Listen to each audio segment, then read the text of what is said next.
Bienvenue sur la chaîne YouTube Vivre avec la sclérose en plaques.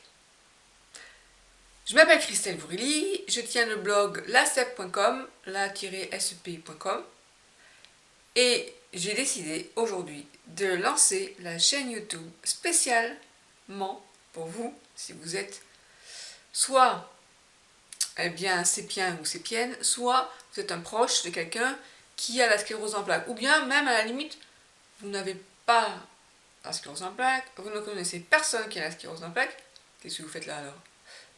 Non, mais c'est bien, si vous vous intéressez à cette maladie, vous souhaitez en savoir plus, vous êtes sur la bonne chaîne. Oui. Voilà, donc en fait, ça fait plusieurs années que je témoigne sur la maladie. Une maladie qui m'a été diagnostiquée qu'en 2007, mais dont je souffre depuis des années, depuis l'enfance. Mais ça a été vraiment diagnostiqué que lorsque ça atteint la motricité, les jambes. Et j'ai décidé que c'était le bon moment pour créer une chaîne spéciale. Excusez-moi, je bouge un peu. J'ai du mal à rester avec le bras comme ça. Je tiens une perche. C'est pratique. Et voilà, j'ai décidé donc de lancer la chaîne YouTube Vivre avec la sclérose en plaques. Alors, au début, je me suis dit, je vais faire une chaîne, ça va être comment vivre malgré la sclérose en plaques. J'ai dit, attends, c'est bon, personne va venir parce que, ok, on sait vivre, comment dire, ouais, mais la sclérose en plaques, c'est une putain de maladie et que vivre, comment on fait pour vivre malgré cette merde qui nous tombe dessus.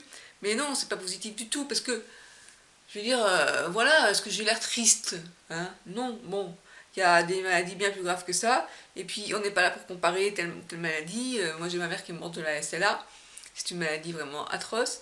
Euh, Finalement c'est une chance pour elle qu'elle n'ait pas duré des années, parce que c'est comme elle, je retrouve un papier où elle dit que c'est comme vivre sa mort en direct, parce qu'ils sont tout à fait lucides. Et dans la sclérose en plaques, on est tout à fait... ouais, je vais dire, ça peut quand même avoir impact, ça peut impacter, on peut avoir des troubles cognitifs, mais ça ne dure pas, sauf si ça devient des séquelles du style des troubles de la mémoire, mais je veux dire, il n'y a pas que nous, c'est bien, qui avons des troubles de la mémoire. Il y a mon joueur, mon père, là, et il se souvient pas de ce qu'il a fait la veille, quoi. C'est bon, il a 81 ans, mais bon, peu importe, je vais pas vous foutre de la déprime. Ce que je veux dire, c'est que vivre avec la sclérose en plaques, voilà, c'est vivre avec une maladie chronique, c'est tout. Ne pas dire vivre malgré cette maladie, comment je vais faire pour survivre. Ok, je vous cache pas, il y a des fois où c'est plus facile ou plus difficile que d'autres. Bon. En tout cas, voilà, je lance cette chaîne et j'espère que vous allez être nombreux à me rejoindre. Euh, alors, je ne ferme pas ma chaîne spéciale Christelle Bourili, mais là, ça va être vraiment spécifique. Je ne vais faire que des vidéos qui va parler de la sclérose en plaques. Mais en fait, non, ça va pas parler de la sclérose en plaques, pas du tout. Non, non. Ça va parler de comment je vis avec la maladie. Alors, pour cette première vidéo, je vais vous dire un truc. Ouais, je vais vous raconter. Vendredi, je suis allée faire les courses. Euh, Attendez, je vais mettre mes lunettes parce que je commence à fatiguer au niveau des yeux. Hop. Voilà. En fait, voilà, vendredi, je me suis posé la question, qu'est-ce que je fais? Il faut que j'aille faire les courses, parce que j'avais plus rien dans le congélateur, et il fallait que je fasse des provisions parce que moi, ce que je fais, c'est que je m'organise. Voilà, je vais vous expliquer.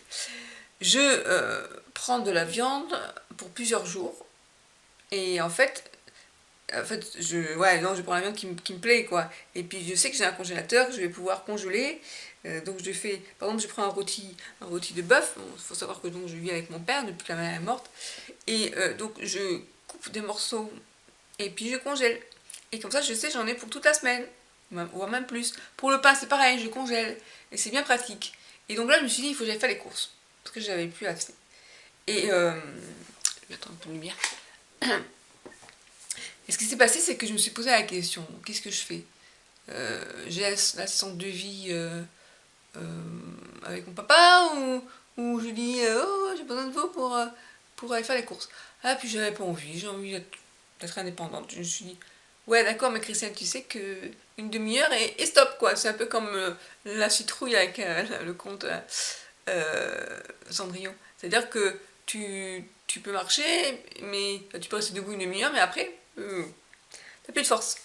Je me suis dit, ouais, moi, je vais pas pour une demi-heure, de toute façon, je prends mon chariot, voilà, j'ai que pousser, c'est comme un déambulateur. Ok. Sauf que j'avais pas prévu une chose. J'ai pas prévu une chose, c'est que là-bas, à Carrefour Market, c'était ma mère qui y allait avant. C'était elle qui faisait les courses. Enfin, avant, je faisais, on se partageait le travail, j'y allais, après, elle y allait elle. Donc, depuis qu'elle est décédée, enfin, même un peu avant, c'est moi qui y vais. Et je vous reparlerai de cette période-là, qui était difficile avant que j'aie une aide. Euh, donc des fois j'y vais avec l'assistante de vie, elle me pousse en fauteuil roulant. Et là j'ai décidé d'y aller toute seule. Donc, ouais. Donc j'avais mis ma canne dans le chariot, je me suis... Et voilà, et puis ce que j'avais pas prévu, voilà ce que je voulais dire, excusez-moi, c'est que je suis un peu connue là-bas parce que ma mère avait sympathisé avec... il y avait la fromagère, la personne qui lui sert le pâté, bref. Et là, donc j'arrive et puis il me dit ah, comment va votre maman? Elle était au téléphone, hein, parce une commande, j'imagine. Puis je lui fais ben, elle est morte. Ah! Et du coup, on a papoté tous. Et après, la fromagère est arrivée, etc. Et vous, comment ça va? Et vraiment très très sympa. Je peux le dire, hein, c'est à Carrefour Market, avenue de la Justice de Montpellier. À Montpellier, pardon. Avenue de la Justice Castelnau à Montpellier. Et voilà, et du coup, ben voilà, j'étais debout, je papotais et tout. Puis bon, j'avais beaucoup de courses à faire, beaucoup de choses à acheter. Et au final, je suis restée 1 heure. Et là, on est arrivé à la caisse, j'ai dit à la caissière, faut que j'aille m'asseoir. Je vous laisse le chariot ici. Quand c'est à mon tour, vous me le dites. Et puis c'était une caisse en handicapé. Et vous auriez dû me dire, je vous aurais laissé passer. Non, non, mais c'est pas, je vais pas passer devant tout le monde, je m'en fiche. Ce que je veux, c'est qu'il faut que j'aille m'asseoir. Donc j'ai laissé mon chariot ici, je me suis assise un petit peu. Là, il y a une infirmière qui est arrivée, enfin une personne qui me dit j'étais infirmière avant, je vous ai vu, vous avez la sclérose en plaques, c'est ça? Je dis ah bah mais alors c'est maintenant pas que j'ai la sclérose en plaques. Voilà, donc pour une fois, il y a des fois où on tombe mal, et puis il y a des fois là où les gens sont super sympas. Donc la caissière avait commencé à, à remplir mes sacs. Après, je suis arrivée, j'ai payé, et voilà. Mais j'étais épuisée, mais ramassée, claquée. Et je me suis dit, plus jamais il faut que je fasse ça, parce que c'était à 2 doigts que je puisse plus marcher, quoi. Voilà, donc ça c'était une bonne anecdote quand même, parce que ce que je retiens, c'est que vraiment, ben voilà, quand les gens sont ouverts, sont sympas avec vous, ben ça change vraiment la vie, quoi. Voilà, il n'y a pas que la maladie, vivre avec la maladie, c'est aussi vivre entouré de personnes, quoi. Et quand les gens sont compatissants, enfin vous aident, c'est des petites choses, hein, toutes bêtes, mais voilà. Bon allez, je vous dis à bientôt pour la prochaine.